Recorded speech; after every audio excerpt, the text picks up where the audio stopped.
దేవుని నామమునకు మహిమ కలుగును గాక. ఈరోజు దేవుడి ఇచ్చిన మహాకృపను బట్టి దేవుడికి వందనాలు చెల్లిస్తూ మరొక దినము మనకు దేవునితో గడపడానికి దేవుడు ఎందుకు ఇచ్చారంటే ఆయన మనలో జీవిస్తున్నప్పుడు ఆయన మనలో జీవిస్తారంట నిత్యంగా రక్షణ మనకి ఉంటుంది. ఎందుకంటే రక్షణ అనేది అంతవరకు సహించేవాడే రక్షణ పొందుకుంటాడు అని ఉంది వాక్యం. యేసయ్య ఏ విధంగా తను తండ్రి చిత్తాన్ని నెరవేర్చడానికి అలా ఓర్చుకున్నాడు ప్రతి విషయాల్లో కూడా. ఎంత మరి ఇశ్రాయేలు ప్రజలైతే మరి దేశం అంతా కూడా తిరుగుబట్టే స్వభావంతో ఉండి మరి ఎంత మరి అన్యాయమైన పరిస్థితిలో ఉంటున్నా సరే ప్రతి ఒక్కరిని క్షమించి దేవుడు మతం కులం భేదం లేకుండా ప్రతి ఒక్కరిని కూడా ఆశీర్వదిస్తూ దీవిస్తూ మరి మనం సురక్షితంగా ఉంచారు కదా. మరి ఉంచడానికి కారణం ఏంటంటే ఆయన ఓర్చుకున్నాడు ఆ విధంగా. అటు విధంగా మనం కూడా ఆయన మనలో జీవించాలన్నమాట. ఆయన మనలో ఉన్నప్పుడు అంతవరకు మనం సహించగలము, రక్షణ అనేది పొందుకోగలము. కాబట్టి ఆయన మనలో జీవించాలి అంటే వాక్యం అనే దేవుడు మనలో ఉండాలి. అంటే వాక్యాన్ని దివారాత్రులు ధ్యానించేవాడు ధన్యుడు అని ఉంది కదా వాక్యం. అలాగే వాక్యం చదువుతూ సరి చేసుకున్నప్పుడు వాక్యం గుర్తుంటుంది. వాక్యం ప్రకారం నడిస్తే ఒక సాక్ష్యం వస్తుంది. ఆ సాక్ష్యం వచ్చినప్పుడు ఇంకా బాగా గుర్తుంటుంది. దాని వాక్యం మనం ఆ విధంగా దేవుణ్ణి మనలో జీవింప చేసినప్పుడట నిత్యంగా రక్షించబడతామట. అది ఆర్థికంగా కావచ్చు, శారీరకంగా, ఆత్మీయంగా ప్రతి విషయంలో కూడా మనం అలా రక్షించబడి ఇతరులను రక్షించే వారిగా దేవుడు ఎలాగైతే మరి రక్షించాడో అందరినీ ఆ విధంగా దేవుని పిల్లలుగా, దేవుని శిష్యులుగా మనం కూడా ప్రతి ఒక్కరిని ప్రేమించి అలా రక్షించగలం అన్నమాట. ఆ విషయాలు మనం నేర్చుకుందాము. దానికి ముందుగా దేవుని ఆరాధించుకుందాం.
పరిశుద్ధ సన్నిధి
రోమీయులకు రాసిన పత్రిక 5వ అధ్యాయం చూద్దాము.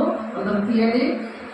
ఆన్లైన్లో ఉన్న వాళ్ళు, ఆఫ్లైన్లో ఉన్న వాళ్ళు కూడా దేవుని మహిమపడతాము. దేవుడు మనకు దినాన్ని మనకి ఇచ్చి ప్రతి దినము కూడా దేవుని ఆరాధించమని అపోస్తలుల కార్యము 2వ అధ్యాయంలో ఉంటుంది. చూడండి, అపోస్తలుల 2వ అధ్యాయము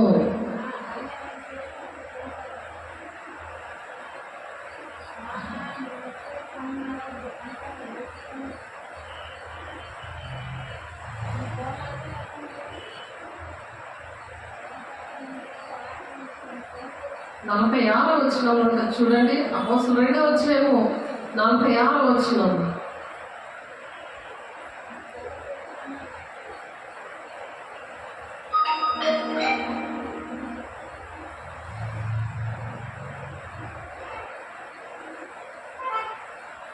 చూడండి, అపోస్తలుల 2వ అధ్యాయము 46వ వచనము. మరియు వారై ప్రతి దినము దేవాలయంలో తప్పక కూడుకొనొచ్చు. ప్రతిరోజు కూడా దేవాలయంలో తప్పక కూడుకోవాలని ఆదిమ సంఘము అపోస్తుల బోధ అనేది దేవుడు ఇచ్చారు. ఆ బోధలోనే పోరాడండి అని యోధా పత్రికలో కూడా ఉన్నది, అది మనం చూసాము. కాబట్టి అనుదినము కూడా ఏక మనసు కలిగి ప్రతి దినము కూడా దేవాలయంలో తప్పక కూడుకొనొచ్చు. ఇంటికి ఆ రొట్టె విచ్చుచు దేవుని స్తుతించుచు ప్రజలందరూ వల్ల దయ పొందిన వారే ఆనందంతోనూ నిష్కపటమైన హృదయముతోనూ ఆహారము పుచ్చుకొనుచుండిరి. అప్పుడు హృదయము తెరవబడుతుంది అన్నమాట. దేవుని ప్రేమ, దేవుని అభిషేకము కుమ్మరిస్తాడు కొరటలేని ఆత్మతో. మరియు ప్రభు రక్షణ పొందుచున్న వారిని అప్పుడు రక్షణ పొందుకుంటారనమాట. రక్షణ పొందుకుంటారు. ఇలా అనుదినము కూడా తప్పక అందుకని కూడుకోబడినారు. అది కూడా ఏక మనసుతో. రక్షణ పొందుతున్న వారిని అనుదినము వారితో చేర్చుకొనుచున్నారంట. ఆ ప్రజలందరూ కూడా ఆయన మాటలు, ఆయన వాక్యములు వినుటకు ఆయన హత్తుకొని ఉన్నారంట. కనుక ఏమి చేయవలనో వారికి తోచలేదు. వాక్యం మీదే ధ్యాస పెట్టుకున్నారు. వాక్యం ఎప్పుడైతే హృదయంలో అది యూదియా హృదయాన్ని తెరిచాడంట ఆయన, అప్పుడు బాగా అర్థమైంది వాక్యం. మన హృదయాన్ని తెరిచినప్పుడు, దేవునికి ఇష్టంగా నడిచినప్పుడు, వాక్యానుసారంగా నడిచినప్పుడు, అప్పుడు వాక్యము ఒంటిలో ఉన్నది. అప్పుడు సరి చేసుకుంటారు. 1 యోహాను 1:9 అలా సరి చేసుకున్నప్పుడు 10వ వచనంలో వాక్యం గుర్తుంటుంది. అలా గుర్తున్నప్పుడు ఆ వాక్యమే నడిపిస్తుంది. శరీరధారి అది మన మధ్య నివసిస్తుంది. లేకపోతే దుఃఖపడి పరిశుద్ధాత్మ దేవుడు వెళ్ళిపోతాడు. వాక్యం వినడమే కాదు, నడవాలి. అప్పుడే రక్షణ వస్తుంది అని చెప్తున్నారు. అందుకని ఇక్కడ మత్తయి సువార్త రోమా పత్రిక 5వ అధ్యాయంలో ఏలైనగా శత్రువులమై ఉండగా, మనం దేవునికి శత్రువులమై ఉండగా, ఎందుకంటే దేవునికి ఇష్టం లేని పనులు చేసాము రక్షణ లేనప్పుడు. ఏలైనగా శత్రువులమై ఉండగా ఆయన కుమారుని మరణము ద్వారా మనము దేవునితో సమాధానపరచబడిన ఎడల అంటే దేవుని రక్తం ద్వారా మనకి పాపక్షమ వచ్చింది. మానవాళి రక్షణ కోసం ఆయన జీవించడం చేత మరి నిత్యముగా రక్షించబడదుము. నిత్యం అంటే కన్ఫర్మ్ అనమాట. లేకపోతే ఇక్కడ సగం లోకము, సగం దేవుడు వాక్యానికి విరుద్ధమైన బోధలో పెరగడము. మరి దేవుడు ఏ వాక్యం ఎక్కడ మరి ఏ బోధలో పోరాడి మరి ఏ ఉండమన్నారో ఆ విషయాలు మర్చిపోయి వాక్యానికి విరుద్ధంగా మరి జీవిస్తూ ఉంటారన్నమాట. అయ్యో వారికి శ్రమ, వారి కయ్యలు నడిచిన మార్గమును నడిచి బహుమానం పొందవలని బిలాము నడిచిన తప్పు త్రోవలో ఆతురముగా పరిగెట్టి తిరిగి పోరాకు చేసిన తిరస్కారం చేసి నశించిపోయారు. అలా మనం ఉండకూడదు. కయ్యలు నడిచే త్రోవలో నడవడానికి దేవుడు ఇష్టపడట్లేదు. రక్షణ పొందుకొని కూడా రక్షణ పోగొట్టుకునే పరిస్థితి అది. కాబట్టి అలా మనం ఉండకుండా ఉండాలంటే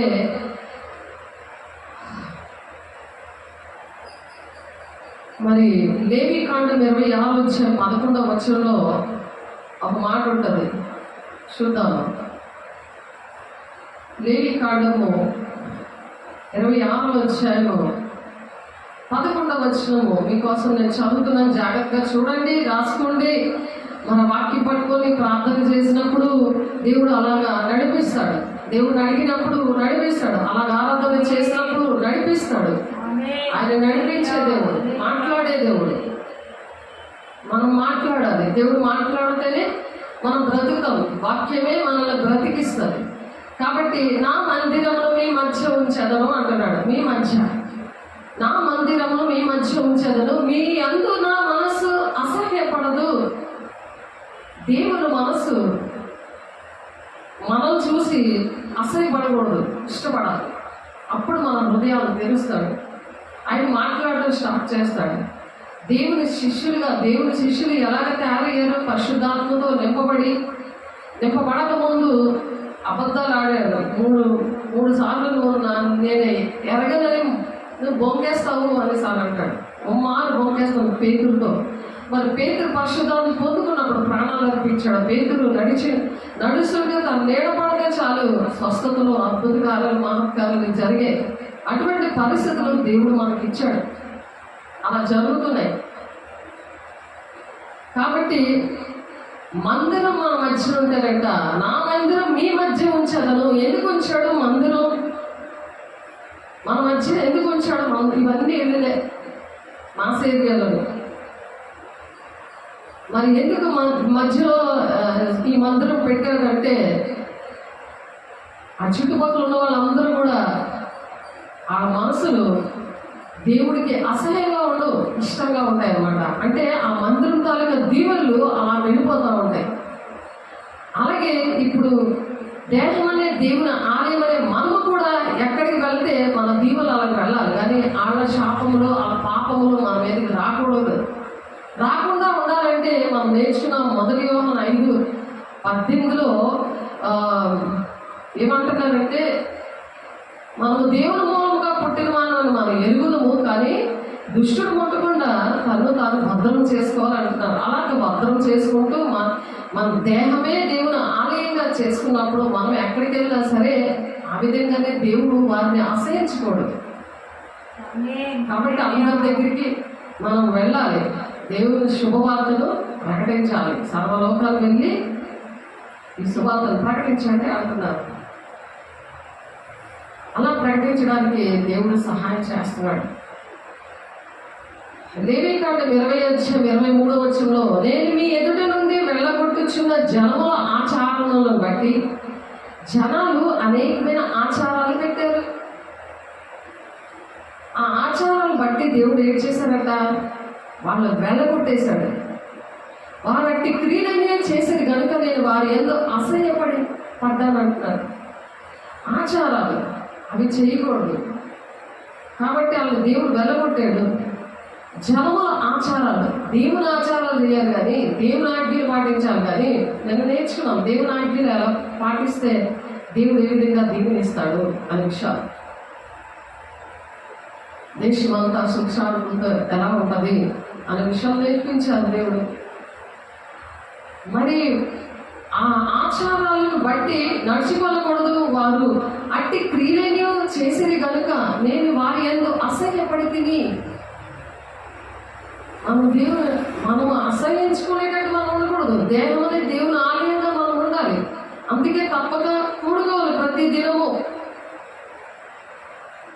మరి రాలేని వాళ్ళు ఫోన్లో మాట్లాడుకోవాలి, ఫోన్లో సేవకులతో మాట్లాడాలి, దేవుని బిడ్డలతో మాట్లాడాలి, దేవుని శిష్యులతో మాట్లాడాలి.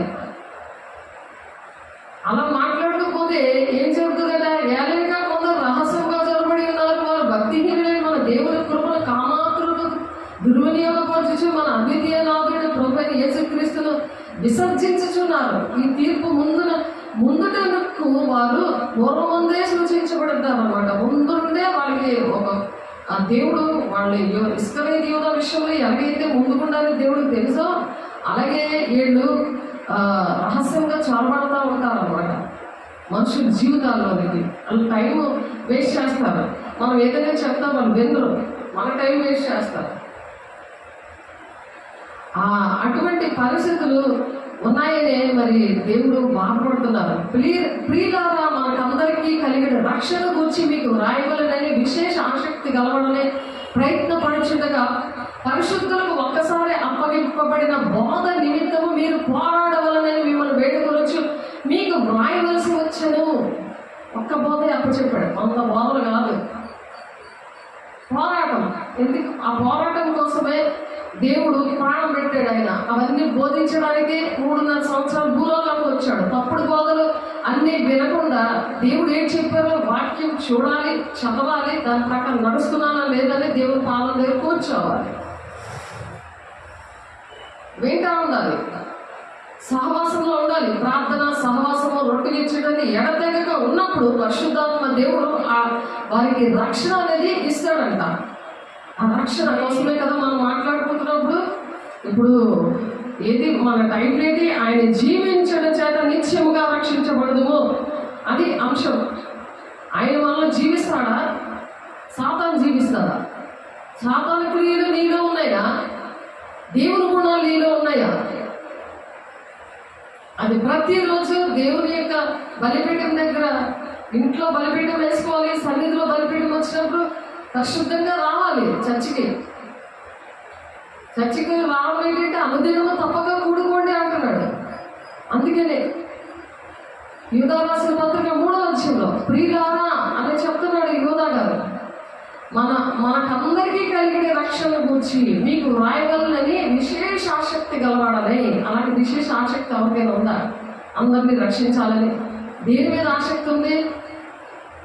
ఇన్ని రోజులు అయిపోయింది, ఫోన్లు చేయట్లేదు, దులిపేద్దాము మేమంటే అసలు బుర్ర పనిచేయట్లేదు అన్నట్టుగా అలా ఉందాము. రక్షణ విషయంలో ఆసక్తి ఉండాలి.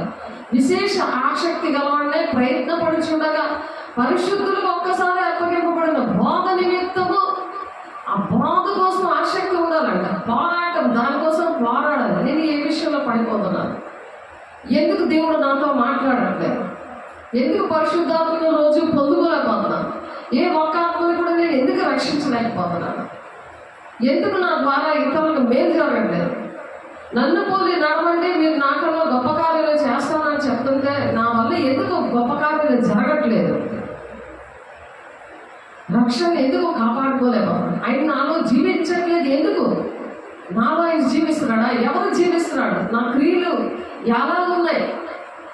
ఆయన జీవించి ఈ 3.5 సంవత్సరాలు ఆయన భూలోకంలో జీవించి ఆయన ఏం పనులు చేశాడు? అవి మనం ఎందుకు చేయలేకపోతున్నాం అని మనం దేవుని దగ్గర పోజాడాలి, కన్నీరు పెట్టాలి, సరి చేసుకోవాలి. తన ప్రాణము రక్షించి గోరువాడు దాన్ని పోగొట్టుకుంటాడంట. నా నిమిత్తము తన ప్రాణాలను పోగొట్టుకున్నవాడు దాన్ని దక్కించుకుంటాడంట. తెగించి చేయవలసింది పోరాటం.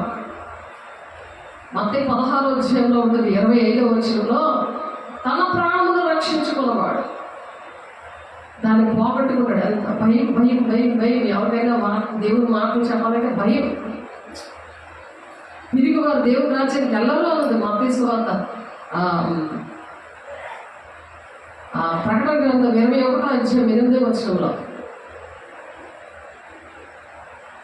ఫస్ట్ లిస్ట్లో ఉన్నారు తిరిగివాడు. ఆ కోసం దేవుడు మాట్లాడుతున్నారు ఏంటంటే తన ప్రాణమును రక్షించగలగోరు వాడు దాన్ని పోగొట్టుకుంటాడంట. కన్ఫర్మ్ వెళ్ళిపోతాడు వేగా నరకానికి. రక్షణ లేకపోతే నరకమే కదా. ఇప్పుడు ఆయన జీవిస్తేనే మరి రక్షణ అనేది మనిషికి ఉన్నట్టు లెక్క. దేవుడు మనలో జీవించకుండా దుష్టుడు మనలో జీవిస్తుంటే అబద్ధాలు, బూతులు, మరి మోసం, మాయ, వెలుగుదూతలుగా చేస్తానని చేయకపోవడము, మాట తప్పిపోవడము, ఇవన్నీ దుష్టుడు కొనాలి. దేవుడు అలా చేయలేదు కదా. ఆయన మనలో జీవించాలి. ఆయన మనలో ఉన్నాడో లేదనే రోజు చెక్ చేసుకోవడానికి ప్రతి దినము తప్పక కూడుకోండి అని చెప్తున్నారు ఏక మనసుతో. అలా కూడుకున్నప్పుడు తన ప్రాణాలను రక్షించుకోవడానికి నా నిమిత్తము తన ప్రాణాలు పోగొట్టుకున్నవాడు దాన్ని దక్కించుకుంటాడు. ఆ ప్రాణం దక్కాలంటే మనము ఏంటంటే రక్షణ గురించి మీకు రాయవలని విశేష ఆసక్తి గలవడమే ప్రయత్నపడుచుండగా పరిశుద్ధులకు ఒక్కసారి అప్పగింపబడిన బోధ నిమిత్తము. అది ఎవరికి ఇస్తాడంటే ఆ బోధ పరిశుద్ధులకు ఇస్తాడు. ఈ బోధ అందరికి ఎప్పుడు ఆ బోధ పరిశుద్ధులకి. మీరు చూడండి యూదా పత్రిక 3వ వచనంలో ఉంది, ఒకసారి చదవండి. దేవుడు జీవించకపోతే వాళ్ళ పరిశుద్ధుల లెక్కలో కాదు. పరిశుద్ధుల కోసమే పరిశుద్ధ పట్టణం. అది ఇరుగు మార్గం, విశాల మార్గంలో అనేక మంది వెళ్ళిపోతారు నరకానికి. విశాల మార్గం అది. పరలోకానికి వెళ్ళే మార్గం ఇరుగు మార్గం. కొద్ది మంది భయపడద్దు అంటున్నాడు ఆయన. ఆ ఇరుగు మార్గంలో ప్రవేశింప పోరాడుగా ఉంది వాక్యం. ఇక్కడ యూదా పత్రిక 3వ అధ్యాయంలో పరిశుద్ధులకు ఒక్కసారి అప్పగింపబడిన బోధ నిమిత్తం మీరు పోరాడవాలని మిమ్మల్ని వేడుకొచ్చి మీకు రాయవలసి వచ్చాను. అప్పుడు రాయవలసి వచ్చింది. ఇప్పుడు చిటికలో ఫోన్ చేస్తే చాలు, ఫోన్ చేసి చెప్పగలిగి ఉండాలి. అటువంటి మాట్లాడుకోవాలి.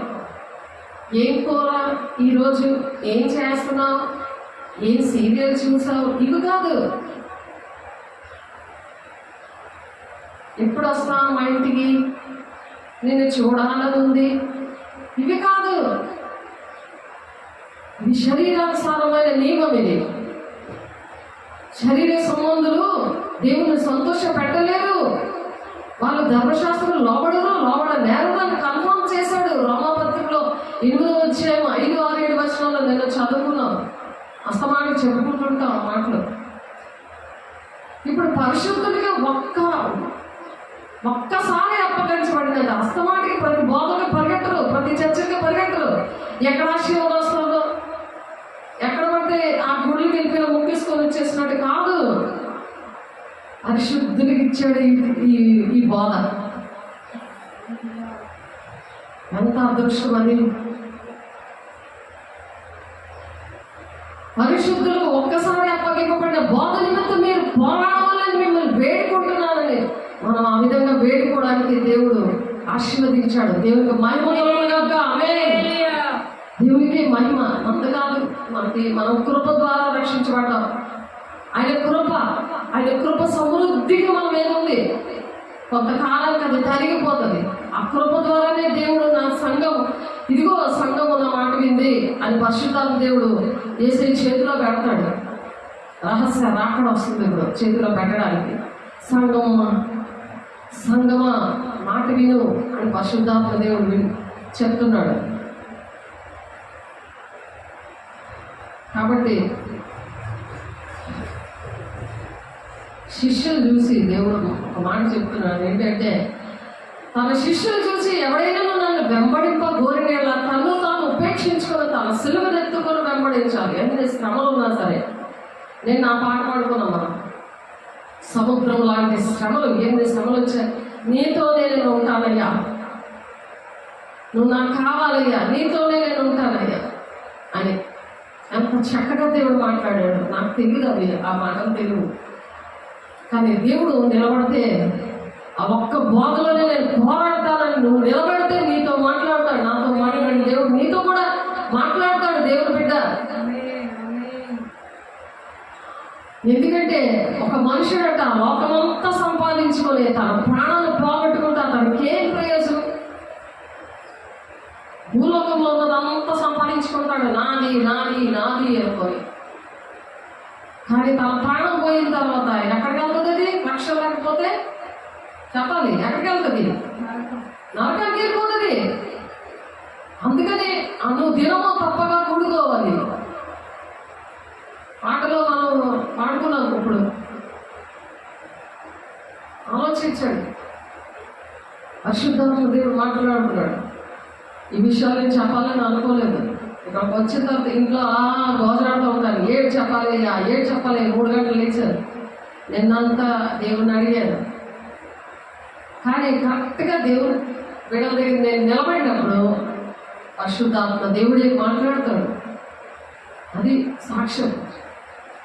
భూది గంతముల వరకు అంట పరిశుద్ధాత్మ దేవుడు వచ్చినప్పుడు భూది గంతముల వరకు ఆ సాక్ష్యాన్ని ప్రకటిస్తాడట పరిశుద్ధాత్మ దేవుడు.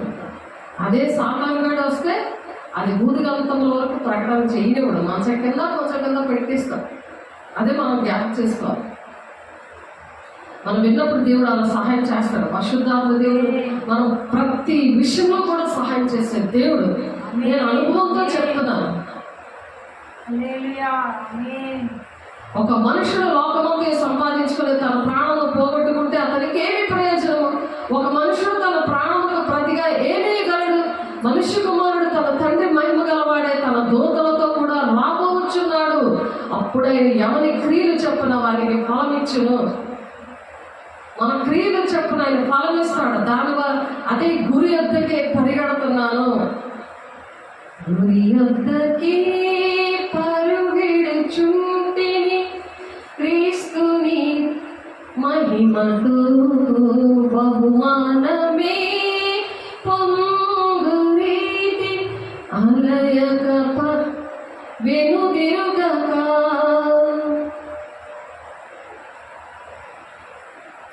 అలాగా మనం వెనక్కి తిరిగి చూడకుండా, లోతు భార్య వెనక్కి తిరిగి చూసింది. అంటే ఇల్లు ఏటైపోతుంది. దేవుడు అగ్ని గంధకాలతో సొదొమ గొమొర్రా పట్టణాలంతా పాపంతో నిండిపోయిందని కాల్చేశాడు. కానీ లోతు భార్య వెనక తిరిగి ఉప్పు స్తంభం అయిపోయింది. మనం వెనకకు పరిగెట్టుకోండి, వెనుకున్నవి మరిచి ముందున్న వాటి కొరకే వేగిరపడి పరిగెట్టాలి.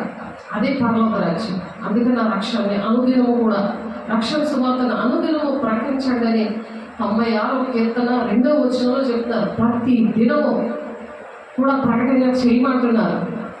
కాబట్టి ఇక్కడ నిలిచిన వారి కొందరు మనుష్య కుమారుడు తన రాజ్యముతో వచ్చిన చూచు వరకు మరణము రుచి చూడాలని నిత్యముగా మీతో చెప్పుచున్నాను. మరణము రుచి చూడరు, వాళ్ళు ఆయుష్ పెరుగుతుంది. యెహోవాకు ఎదురు చూచి వారికి నూతన బలం వస్తుంది. పక్షరాజులాగా ఎగురుతారు, అలాగే పరిగెడతారు. మొన్న వచ్చారు 81 సంవత్సరం ఉన్నది, ముగ్గురు వచ్చారు. నిజంగా 82 సంవత్సరాలు ఒక ఆయన ఎంత చక్కటి దేవుడి మాటలు చెప్తున్నారో, నిజంగా ఎంత దూరం నుండి వచ్చారో. నిజంగా ఆ 81 సంవత్సరం 82 సంవత్సరాలు వాళ్ళు మొత్తం నలుగురు చూస్తే ఎంత చక్కగా వాళ్ళు దేవుని మాటలు ప్రకటిస్తున్నారు. దేవుని రాజ్యం గురించి శరీరానికి సంబంధమే నీవు ఏం చేస్తుందంటే బలహీనత తెస్తుంది. నీ పని అయిపోయింది, నీకు ఎంత వయసు వచ్చేసింది, నువ్వేం చేస్తావు అని అంటారు. ఆ శరీర సంబంధంలో అందరూ మనుషులంతా మంచోలే, కానీ మనం పోరాడింది శరీరాలతో కాదు, దురాత్మల సమూహంతో. దురాత్మ మనిషిలో ఉన్నప్పుడు అలాంటి మాటలు చెప్పి నిన్ను పడుకోబెడుతుంది. వయసు అయిపోయింది, నువ్వు దేవుని పని చేయగలదు, తిండం పడుకోవడం అంతే అని చెప్తుంది. ఆరోగ్యం అంతా పోతుంది, అప్పుడు ఆరోగ్యం అంతా పోతుంది, ఆరోగ్యం కూడా దానికి ముదిపు వచ్చే వరకు ఆయన ఎత్తుకునే దేవుడు. ఆయన ఎత్తుకుని నిన్ను తీసుకెళ్ళిపోతుంటాడు పరిశుద్ధాత్మ దేవుడు. నువ్వు ఎక్కడికి వెళ్ళాలంటే ఎన్ని పనులు చేయాలన్నా సరే ఆ కొరతని నాతో నింపి అలాగా నడిపించేస్తున్నాడు. ఎంత ఇష్టపడ్డానో నేను అలా చూసి, దేవా మనం చూసి అలా రక్షణ పొందుకున్న వాళ్ళని అలా అంతవరకు సహించబడి రక్షణ పొందుకుంటాడు. వాళ్ళకి జీవకిరీటం ఇస్తానని చెప్పి ప్రకటన 2వ అధ్యాయం 10వ వచనంలో ఉంది. మత్తయి 24వ అధ్యాయం 13వ వచనంలో ఉంది. చూడండి, మత్తయి సువార్త 24వ అధ్యాయంలో అంతవరకు సహించేవాడు ఎవడో రక్షింపబడును, మరియు ఈ రాజ్య సువార్త సకల జనులకు సాక్షాత్మే లోకమంతా ప్రకటించబడును. వాళ్ళు లోకమంతా ప్రకటించేస్తున్నారు. వాళ్ళు 82 సంవత్సరాలు ఉన్నవాళ్ళు, 81 సంవత్సరాలు ఉన్నవాళ్ళు. మనం దేనికైనా పనికి వస్తామా? ఆటోలు చూస్తే మనకి అది పరిశుద్ధాత్మ దేవుడు వచ్చినప్పుడు శక్తివంతులు అయ్యారు. వాళ్ళు యోదయ సమయ దేశంలో అంతగా సాక్షులుగా ఉన్నారు. నేను ఏ సంగతి చెప్తానో అవే మీరు బోధించండి అంటున్నాడు. ఆ విషయంలో పోరాడుతూ మరి బోధిస్తున్నారు. అలా చేస్తున్నారా? మరి రక్షణ ఏంటి? అలా కాపాడుకుంటున్నారు. ఆ రక్షణ కాపాడుకుంటూ ఏం చేస్తున్నారు? ఆయన జీవిస్తున్నాడు ఊళ్ళో. ఎవరు జీవిస్తున్నారని అప్పుడు తెలిసిపోద్ది. నువ్వు దేవుని మాటలు ప్రకటిస్తున్నావా, నువ్వు మనుషులతో మాట్లాడుతున్నావా, లౌకికాత్మతో లోకాచారంతో మాట్లాడుతున్నావా, దేవుని ఆత్మతో ఇటువంటి మాటలు మాట్లాడుతున్నావా? నీ రక్షణ ఎలా కాపాడుకుంటున్నావు? ఆయన జీవిస్తే నువ్వు దేవుని విషయాలు మాట్లాడు. దిగువమ్మా, నీకోసం దేవుడు ఇలా మాట్లాడు. నువ్వు సేవ చేస్తున్నావు కదా, నీకోసం నేను ప్రార్థన చేస్తున్నాను, దేవుడు ఇలా చేస్తానంటున్నాడు. ఆ మాటలు రాలే, ఆ మాటలు రావు. సాకారుల పేర్లు జీవగ్రంథంలో ఉంటారు. కనీసం ప్రార్థన సహాయం కూడా చెయ్యకపోతే ఎందుకు ఆ జీవితం? కుటుంబాలతో దేవుని రాజ్యం కట్టాలన్నది వాక్యం. అది 1000 తరాల వరకు అది దీవెనకరం అన్నది వాక్యం. ఒక యాజకుడు, ఆ సేవకుడు ఆ ఇంట్లో ఉంటే ఆశీర్వాదాలైనా శాపాలైనా అవి తరతరాలు వచ్చేస్తాయి. సంఖ్యాకాండం 18వ అధ్యాయంలో ఉంది ఆ మాట.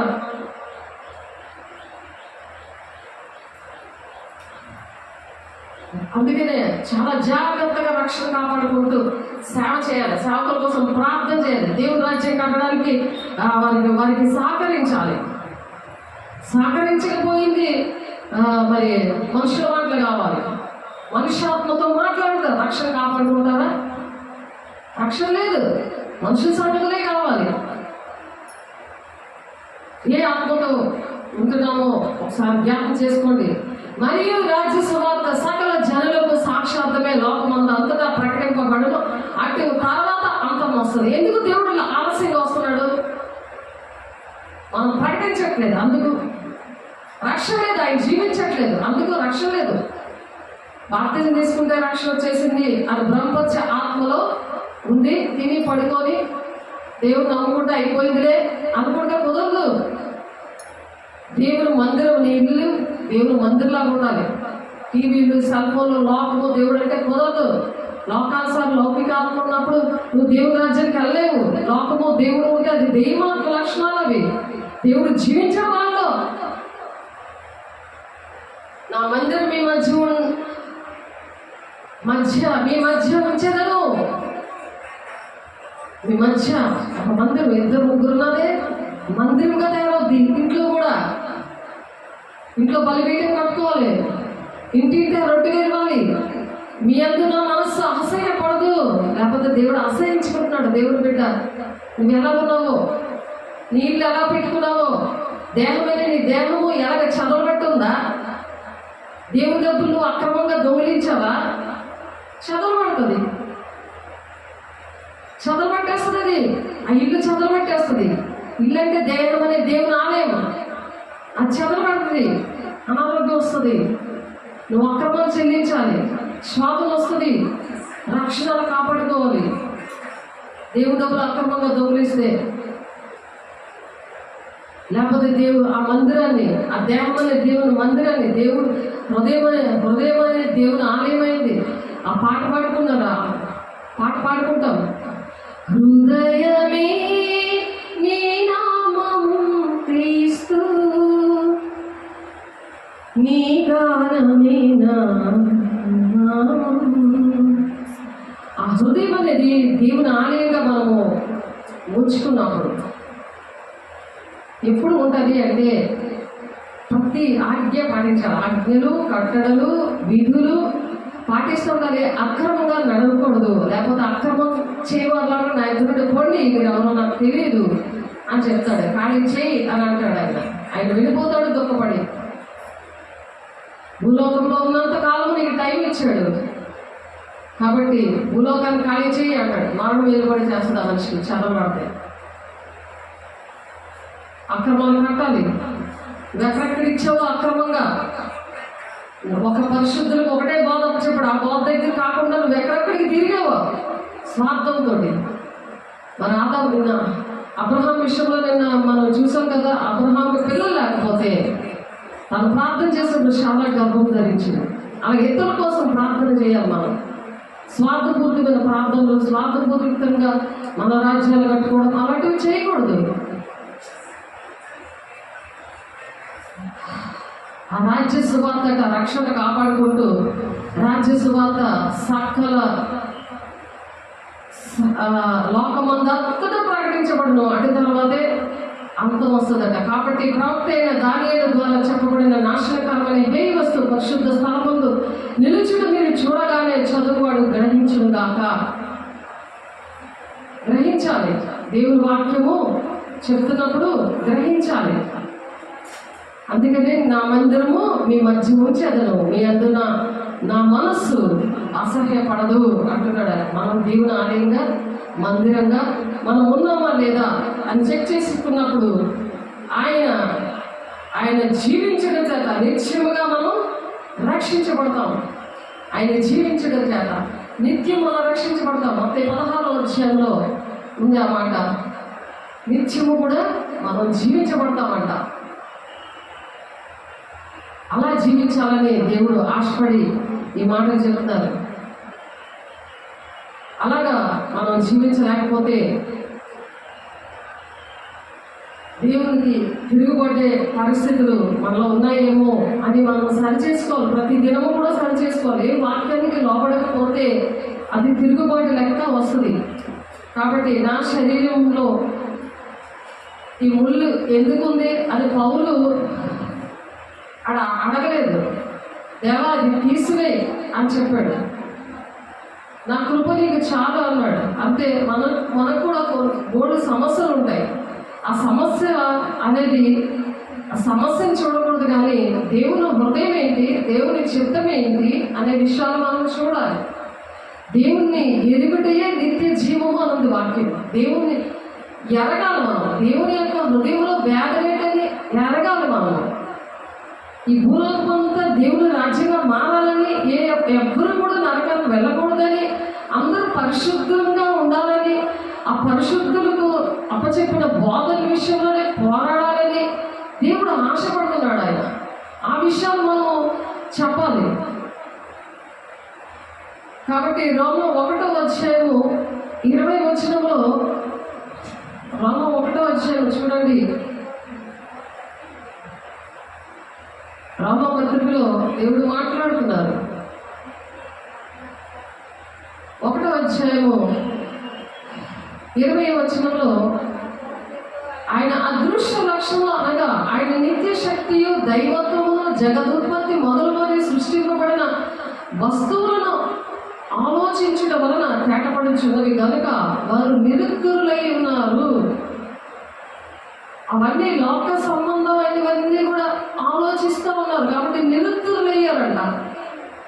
మరియు వారు దేవుని ఎరిగి ఆయన దేవునిగా మహిమపరచలేదు, కృతాస్తుతులు చెల్లించలేదు, కానీ తమ వాదనలందు వ్యర్థులైపోయారట. వాదన నాకెందుకు జరగలేదు, ఇన్న సంవత్సరాలు అయిపోయినా సమస్య వైపే చూస్తున్నారు, కానీ దేవుని వైపు చూడట్లేదు. తండ్రి చిత్తము ఏంటి, తండ్రి నా పట్ల ఏ చిత్తము కలిగి ఉన్నాడు. మేఘా 4:10 ప్రకారం నువ్వు మనుషులందరి కోసం ప్రార్థన చేయి, నువ్వు ప్రార్థన చేయి, శత్రువు నుండి నేను విడిపిస్తాను అంటున్నాడు. సియోను కుమార్తె అని పిలిచాడు. దేవుని వైపు చూడకుండా సమస్య వైపు చూస్తే ఎన్ని రోజులైనా జాబులు రావు. ఆ ఇల్లు చదవబట్టేస్తుంది. నీ దేహమైన దేవుని ఆలయం చదవబట్టేస్తుంది. సేవకులు నీ మీద చేతులేసి నీ దగ్గరికి వచ్చి ప్రార్థన చేసి నీకు ఆ బుద్ధిమంతుడైన దాసుడిలా వచ్చి ప్రతిదినం నీకు అన్నం పెడుతుంటే, వాక్యం ప్రతి దినము కూడా నీకు వాక్యం పెడుతూ ఉంటే, దానివల్ల మరి దేవునికి ఇష్టంగా నడవాలి, ఆ రక్షణను కాపాడుకోవాలి, తండ్రి చిత్తాన్ని నెరవేర్చాలి.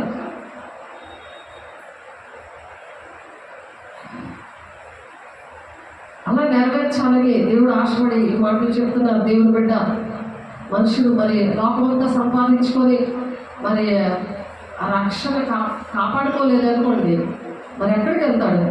చనిపోతే మనం ఎక్కడికి వెళ్తాము? ఒకసారి ఆలోచించండి.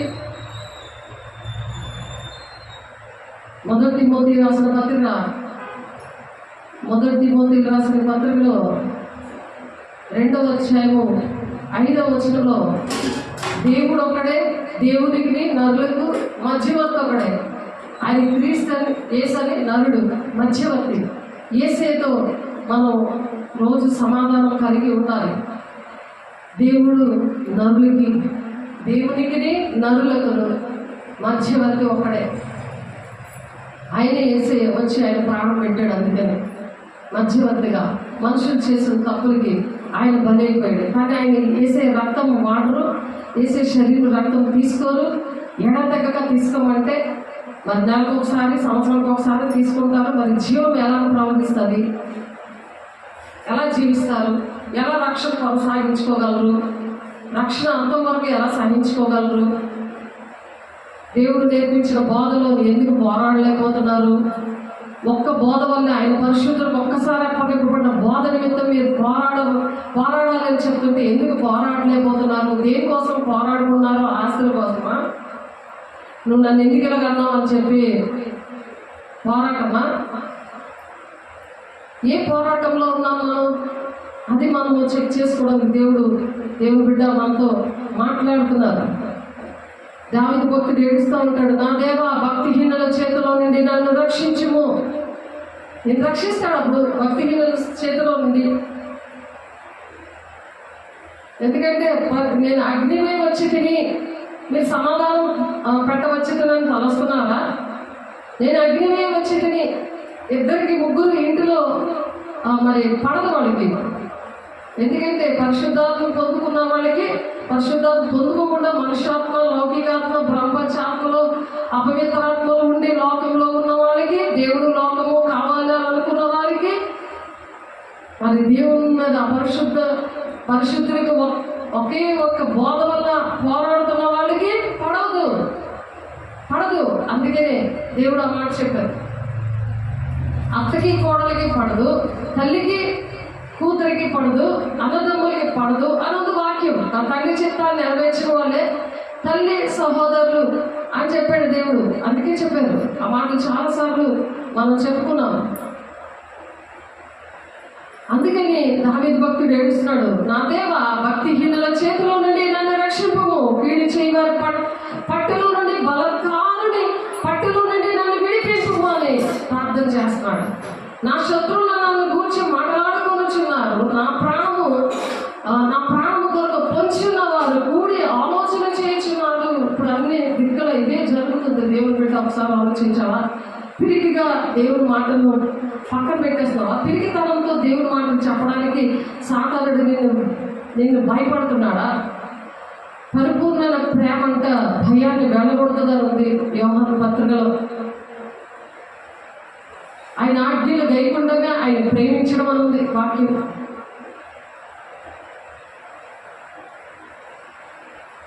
ఒకసారి ఆలోచించావా? దేవుని బిడ్డ ఒకసారి ఆలోచించావా?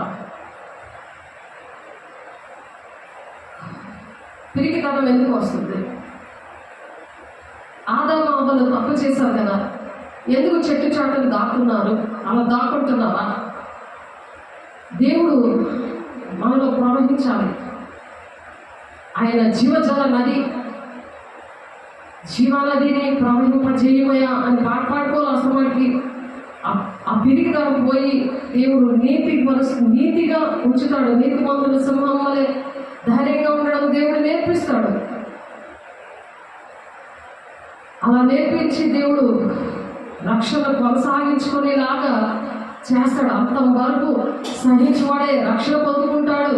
అదేవిధంగా దేవుడు చేస్తాడు.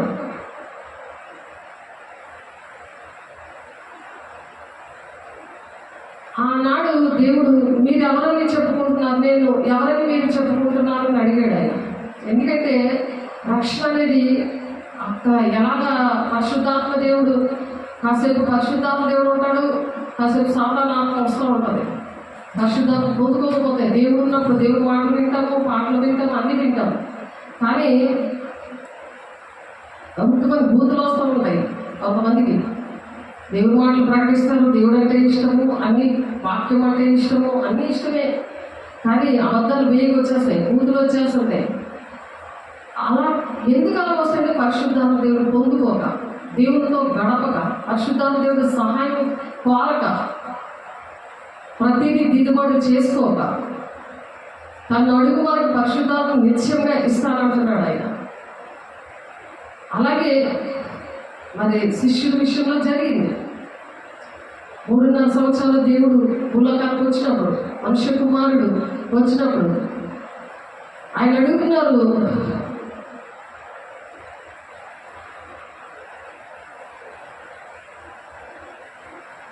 ఫిలిప్పు దగ్గర కైసరయ ప్రాంతానికి వచ్చి మత్తయి సువార్త 16వ అధ్యాయం 13వ వచనం నుండి చదువుతున్నాను. చూడండి, మీకోసం చదువుతున్నాను. యేసు ఫిలిప్పు దగ్గర కైసరయ ప్రాంతంలోకి వచ్చి మనుష్య కుమారుడు ఎవడని జనులు చెప్పుకొనుచున్నారని తన శిష్యులను అడిగారు. అందరికీ తెలిసిన విషయమే ఇది. క్రీస్తు ఎవరైనా చెప్పుకుంటున్నారు అని యేసయ్య శిష్యులను అడిగితే వారు కొందరు బాప్తిస్మ ఇచ్చి యోహానని, కొందరు ఏలియా అని, కొందరు ఇర్మియా అని, లేక ప్రవక్తల్లో ఒకడని చెప్పుకొనిచున్నారని ఇలా చెప్పుకుంటున్నారు యేసయ్య. అలాగే మన కోసం కూడా చాలామంది అనేక విధాలుగా చెప్పుకుంటుంటారు. అందుకని మీరైతే నేను ఎవడని చెప్పుకొనిచున్నారని వారిని అడిగారు. జనులు ఏమని చెప్పుకుంటున్నారు అలాంటి ఫస్ట్ క్వశ్చన్. సెకండ్ క్వశ్చన్, అయితే మీరు నన్ను ఏమనుకుంటున్నారు అని అంటే, అందుకు సీమోను పేతురు, నీవు సజీవుడు వగు దేవుని కుమారుడైన క్రీస్తు అని చెప్పాడు. ఏమని చెప్పాడు? సీమోను పేతురు, సజీవుడకు దేవుని కుమారుడైన క్రీస్తు. సజీవుడైన దేవుని కుమారుడు ఆయన. మనల కోసం కూడా ఆయన శిష్యుడిగా ఆయన మన కోసం ప్రాణం పెట్టాడు కాబట్టి ఆయన విలువ పెట్టి కొనబడిన సంఘము కూడా, సంఘంలో ఉన్న బిడ్డలు కూడా మరి దేవుని కుమార్తె, దేవుని కుమారుడు అని మన కోసం కూడా చెప్పగలిగి ఉండాలి. మనల కోసం కూడా దేవుని బిడ్డ అని చెప్పగలిగి ఉండాలి. నాకు ఇంగ్లపల్లిలో, మరి జొన్నగుడ్లో, మరి రాయలసీమలో నా ఆత్మీయ పిల్లలు, నేను బాప్టిస్ట్ వచ్చిన పిల్లలు రాయలసీమ నుండి వచ్చినారు. దెయ్యం వచ్చింది, దేవుడు వచ్చాడు ఒక్కొక్కరిలోకి. దేవుని బిడ్డ అని దెయ్యం చెప్పింది, దేవుడు కూడా దేవుని బిడ్డ నేను ఎవరిని అని అడిగితే దేవుని బిడ్డ, నా సంపూర్ణమైన బిడ్డ అని చెప్పారు. మన కోసం కూడా అలాగ అడగాలి. అప్పుడు రక్షణ మనం కాపాడుకుంటున్నామా లేదా అని తెలుస్తుంది. మనం భూదిగంతంలోకి పరిశుద్ధాత్మ దేవుడు వచ్చినప్పుడు భూదిగంతంలోకి మనం సాక్షులుగా ఉండాలి. మంచం కింద పెట్టడం అంటే సువార్తను ప్రకటించలేదు అనుకో, దేవుని మాటలో నీ వెలుగును ప్రకాశింప చేయలేదు అనుకో. పాటలు పాడుకున్నాం కదా, దేవుడు మనల్ని అలా ప్రకటిస్తాం, దేవుడు ప్రకాశిస్తాడంట మన మీద, మన హృదయాలు ప్రకాశింప చేస్తాడంట. అలా ప్రకాశింప చేయకపోతే చీకటిగా ఉండిపోతారు. ఆ వెలుగునొద్దుకు రాలు అని ఉంది వాక్యం.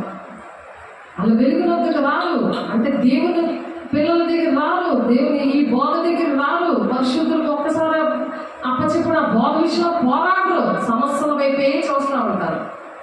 దేవుడి వైపు చూడరు, ఆ బోధ వైపు పోరాడరు. దేవుడు నాకు ఏ ప్రణాళిక చెప్పని నన్ను నిర్ణయించాడు, ఈ భూలోకాన్ని నన్ను పుట్టించాడు, నేను ఆ ప్రణాళిక నెరవేర్చకపోతే నాకు రక్షణ నేను కాపాడుకోలేనంటే, చెదలబట్టేసినట్టే నా జీవితం, నా దేహం అనే దేవుని ఆలయం చెదలబట్టేసింది. అందుకే నేను మీకా 4:10 ప్రకారం నేను ప్రార్థన చేయలేను, శత్రువులు నాకు విడుదల రాదు అని అర్థం చేసుకోవాలి. దేవుడు మాట్లాడినప్పుడు అర్థం చేసుకోవాలి దేవుని బిడ్డ. అందుకు సీమోను పేతురును సజీవుడులకు దేవుడు కుమారుడు అని చెప్పాడు. చెప్పగానే అందుకు యేసు సీమోను మరియోనా, నువ్వు ధన్యుడు, పరలోకమందున నా తండ్రి ఈ సంగతి నీకు బయలుపరిచేనే గాని నరులు నీకు బయలుపరచలేదు. ఎవరు బయలుపరిచారు? నరులు బయలుపరచలేదు. ఎవరు బయలుపరిచారు? పరలోకమందున నా తండ్రి ఈ సంగతి నీకు బయలుపరిచినే గాని, పరలోకమందున తండ్రి మనకు బయలుపరుస్తాడు. పరిశుద్ధాత్మ దేవుడు, తండ్రి కుమార పరిశుద్ధాత్మ దేవుడు బయలుపరుస్తాడు. కాబట్టి ఆయన తండ్రి బయలుపరుస్తేనే వచ్చాడు కాబట్టి నీకు తెలిసింది. ఇప్పుడు నాకు ఈ విషయాలు తండ్రి బయలుపరుస్తేనే నాకు తెలిసాయి. ఇక్కడ నిలబడితేనే నేను ఈ మాటలు చెప్పగలుగుతాను, లేకపోతే నేను చెప్పలేను, నా వల్ల కాదు. అది ఇంటి దగ్గర దేవుని ప్రార్థన చేసుకున్నాను, వాక్యం ప్రిపేర్ అయ్యాను, కానీ ఆ వాక్యం చెప్పడం కూడా ఆయన ఏ వాక్యం ప్రజలకు కావాలో, తన పిల్లలు ఎక్కడ పాడైపోతున్నారో వాళ్ళ కోసం ఆన్లైన్లో ఉన్న బిడ్డల కోసం, ఆఫ్లైన్లో ఉన్న బిడ్డల కోసం మాట్లాడుతున్నాడు. దేవుని బిడ్డ ఎంత ప్రేమించాడు నీ కోసం, నా కోసం ప్రాణం పెట్టి వాక్యమైన ఖడ్గంతో నన్ను మిమ్మల్ని సరిచేసి ఆయన రాజ్యాన్ని తీసుకెళ్ళడానికి ఎంత ఇష్టపడుతున్నాడు ఆయన్ని ఒకసారి ఆలోచించండి. మనం దేవుని కోసం మాట్లాడుతున్నాం, దేవుని విషయంలో మనం బాధ్యత వహిస్తున్నాం. అందుకు సీమోను పేతురు, నీవు సజీవుడు బాబు కుమారుడైన క్రీస్తు అని చెప్పాడంట. అందుకు యేసు, సీమోను మరియోనా, నీవు ధన్యుడు, పరలోకమందున నా తండ్రి ఈ సంగతులు నీకు బయలుపరిస్తేనే కానీ నీకు బయలుపరచలేదు, నువ్వు ధన్యుడివి. అంటే మనం ఆ ధన్యత్వంలో ఉన్నామా? అది రోజు మనం చెక్ చేసుకోవాలి. అందుకు ప్రతి దినము తప్పక కూడుకోవాలి. ఇంటింటి రొట్టె వినాలి. ఇంట్లో ఉన్నారా? ఆన్లైన్లో మీరు ఫోన్లో ఉండాలి, వీడియో కాల్లో ఉండాలి. ఆఫ్లైన్లో ఉన్నారా? సంఘానికి రావాలి. నేను రక్షణ పొందుకున్నాను అంటే కుదరదు, అంతవరకు సహించుకొని దేవుడు నీకు ఏ బాధ్యత చెప్పారో ఆ మాటలు మనం నేర్చుకున్నాం. చూడండి, ఫిలిప్పీలు రాసిన పత్రిక 1వ అధ్యాయము 1వ వచనం చదువుతున్నాను చూడండి. ఫిలిప్పులో ఉన్న క్రీస్తు యేసునందుల సకల పరిశుద్ధులకు, సకల పరిశుద్ధులతో మాట్లాడుతున్నాడు. ఇప్పుడు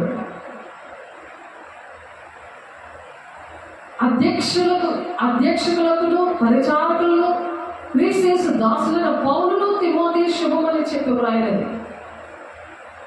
సేవకులు పరిశుద్ధులకి పరిచారకులకి మరి అధ్యక్షత, ఏ విషయంలో అధ్యక్షత నీకు ఇచ్చారో ఆ విషయంలో నువ్వు ఎలాగున్నావు, నేను ఎలాగున్నాను, అది మనం బాగా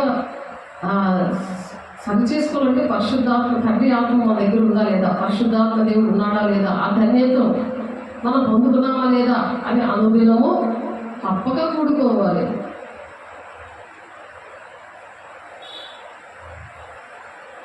కాబట్టి మరియు నేను పేతురువు, ఈ బండ మీద నా సంఘమును కట్టుదువు, ఈ బండ మీద సంఘాన్ని నేను కడతాను. ఎవరు కడతారు? దేవుడే కడతారు. పేతురు అలా తండ్రి ఆత్మతో ఉంటే, నిత్యం కూడా అంతవరకు సహించుకొని ఉంటే, పాతాళలోక ద్వారంలో దాని ఎదుట నిలవలేరని నేను నీతో చెప్పుచున్నాను. పాతాళలోక ద్వారాలు నీ ఎదుట నిలవలేవు. అటువంటి అభిషేకం ఇచ్చాడు పేతురుకి.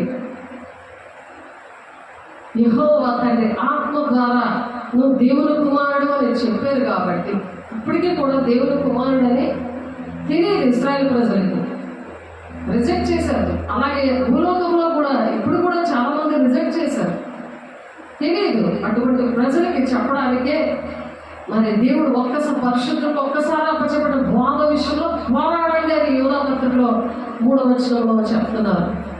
ఏ విషయంలో పోరాడుతున్నారు? పరలోక రాజ్యముగా తాళపు చెవులు నీకు ఇస్తానంటున్నాడు. పరలోక రాజ్యం తాళపు చెవులు మన చేతిలో ఉన్నాయి. ప్రతి ఒక్కరిని కూడా దేవుని రాజ్యం తీసుకెళ్ళడానికి అంత భాగ్యం ఇచ్చాడు.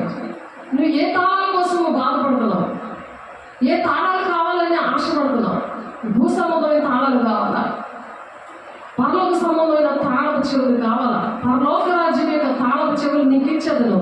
నీ భూలోక ముందు దేన్ని బంధించువో అది పరలోక ముందు బంధింపబడినాడు.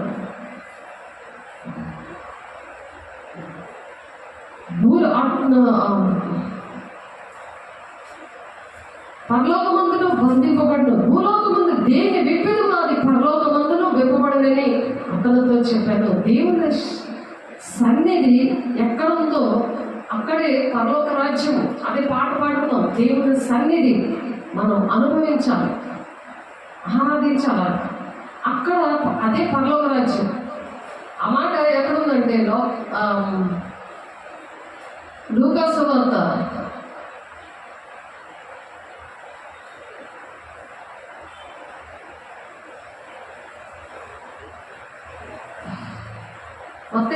10వ అధ్యాయము 11వ అధ్యాయము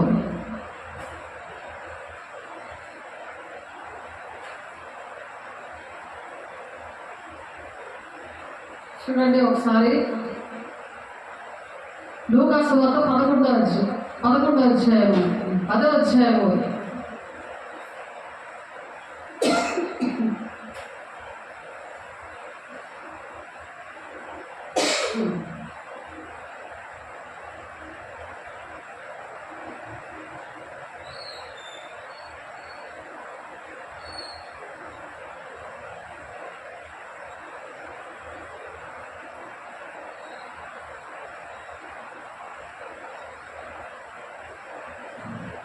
అయితే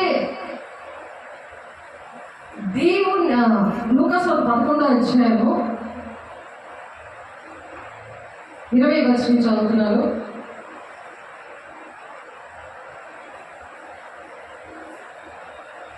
అయితే నేను దేవుని వ్రేలుతో దెయ్యములను వెళ్ళగొట్టుచున్నాడలా నిత్యంగా దేవుని రాజ్యము మీ యొద్దకు వచ్చి ఉన్నది. అది మనం సాతాను బంధిస్తాం కదా, అది ఆ అభిషేకము దేవుడు పేతురుకి ఇచ్చినట్టే మనకు కూడా ఇచ్చాడు. అది పరిశుద్ధుల బోధలోనూ ఉన్న స్పెషల్. అపోస్తులు 2:42 ఉంటుంది కదా, పరిశుద్ధులు ఆ బాధలు పోరాడే వరకు మరి ప్రార్థన సహవాసమందు రొట్టె విచ్చేదని మీరు ఎడతెక్కగా ఉండండి అన్నారు. ఎడతెక్కున్నప్పుడు మరి వాడికి భయం కలుగుతుంది సాతాను వాడికి. అప్పుడు అపోస్తుల్లో వాడబడతారు. ఆ అపోస్తుల్లో వాడబడ్డమే ఇక్కడ దేవుని వ్రేలుతో దెయ్యములు వెళ్ళగొడుచున్నాడు. అలా నిత్యంగా దేవుని రాజ్యము మీ వద్దకు వచ్చి ఉన్నది. అదే పేతురు గారికి ఆ మాట చెప్తున్నారు.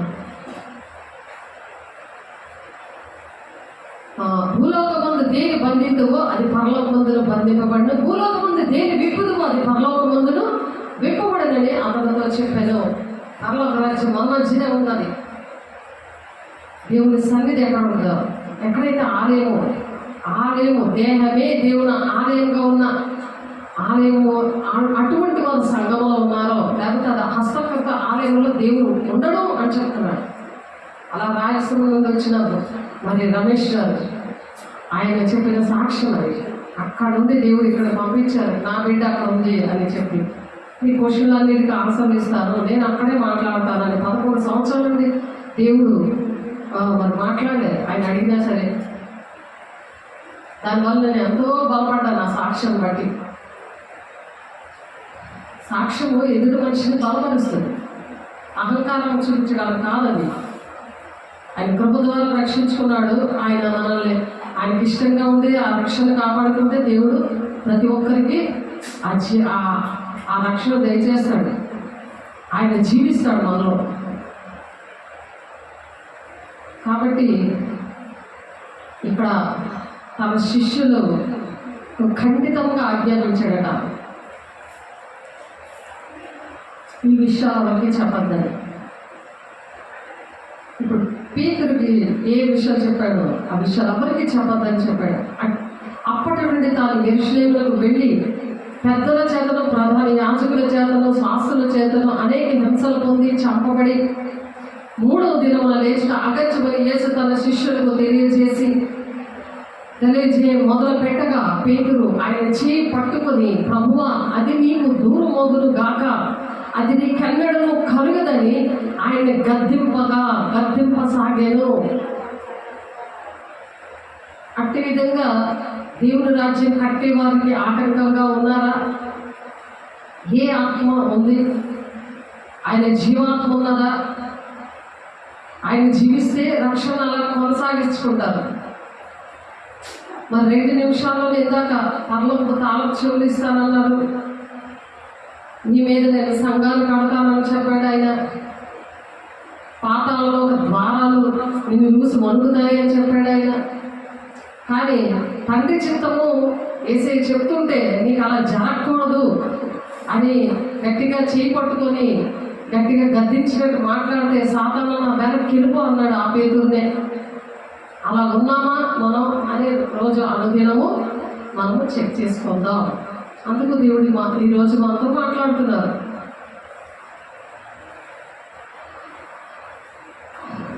పేతురు ఆయన చేయి పట్టుకొని, ప్రభువా అది నీకు దూరమోగును గాక, తండ్రి చిత్తం నెరవేర్చకుండా నీ రాజ్యాన్ని కట్టుకుంటున్నావా?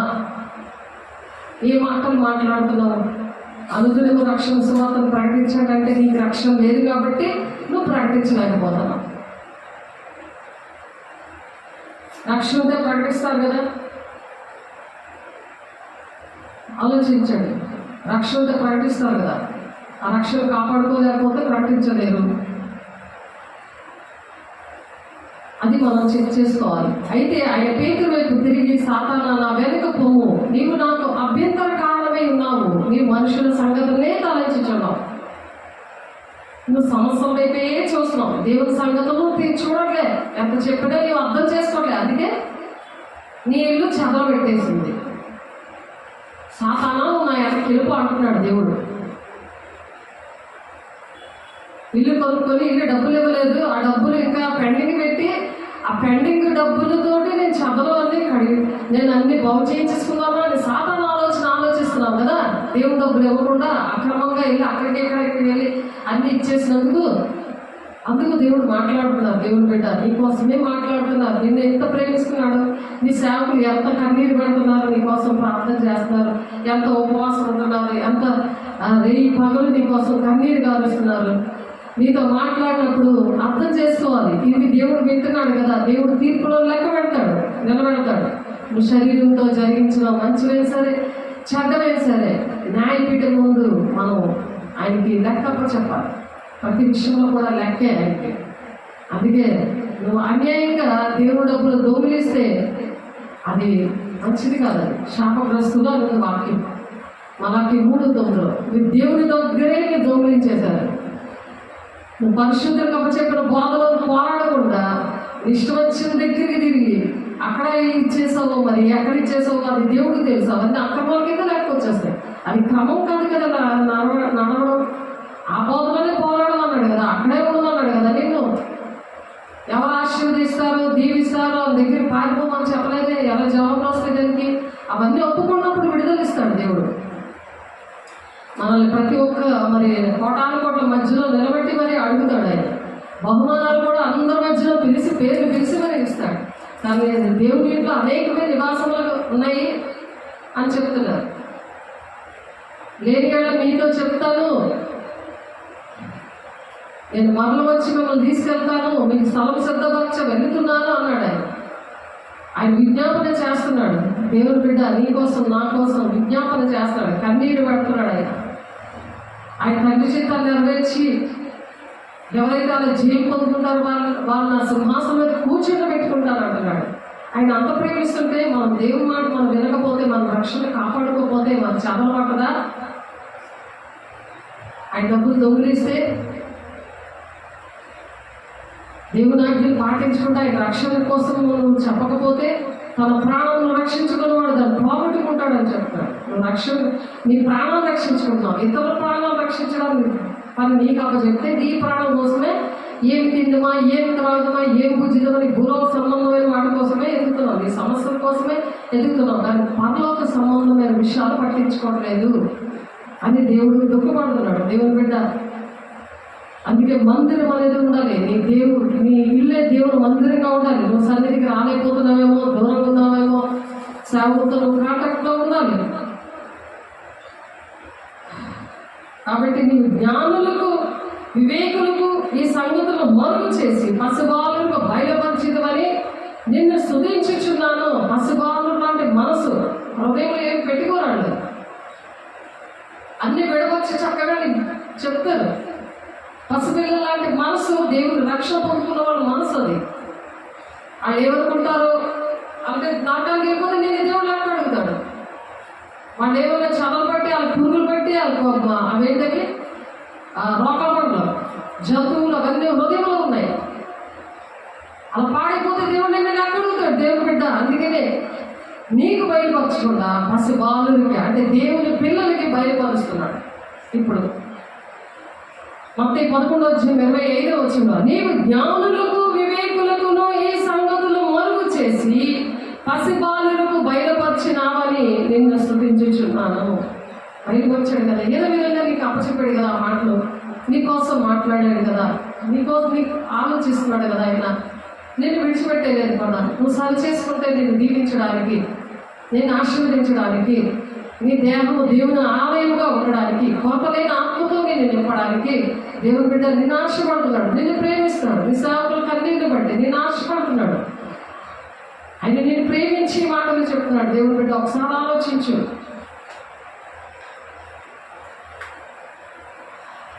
రెండో దినవృత్తాంతాల గ్రంథంలో దేవుడు ప్రార్థన చేశారంట. చూడండి, మందిరంలో ప్రార్థన చేశారంట. మందిరానికి రావాలి, ప్రార్థనలు చేసుకోవాలి. రెండో దినవృత్తాంతాలు చూడండి, మీకోసం చదువుతున్నాను. దినవృత్తాంతాలు రాసిన పత్రిక రెండో దినవృత్తాంతాలు గ్రంథం చూడండి.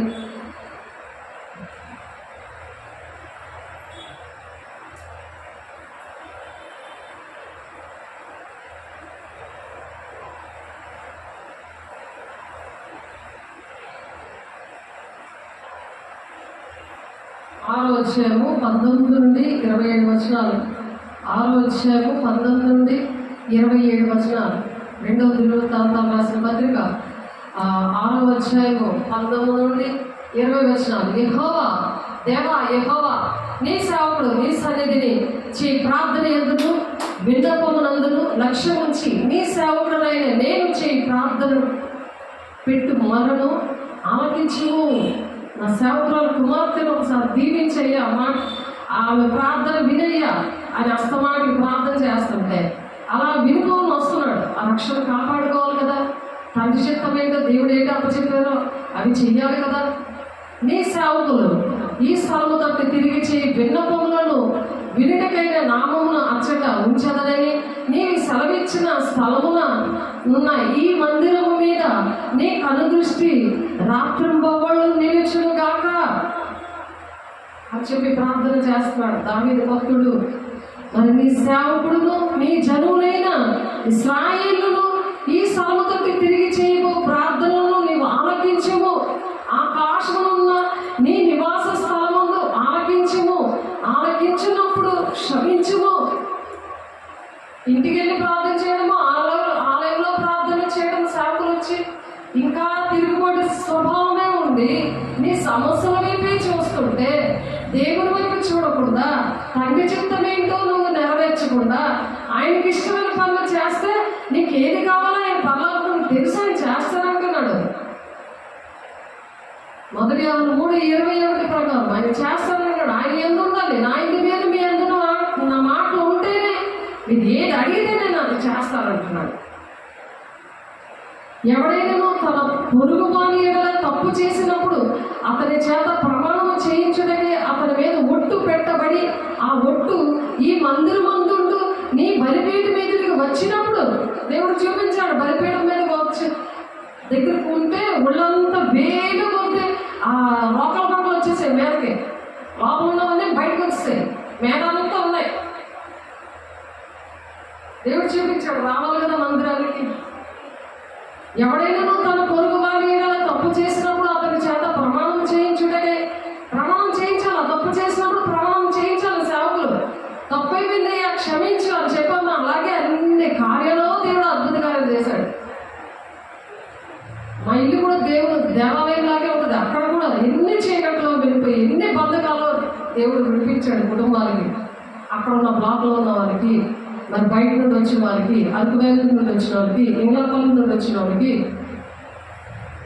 వాళ్ళకి ఒడ్డు పెట్టి వాళ్ళ పరిచయం చేసి చక్కగా ఒక పూట నుంచి ప్రార్థన చేయలేదు.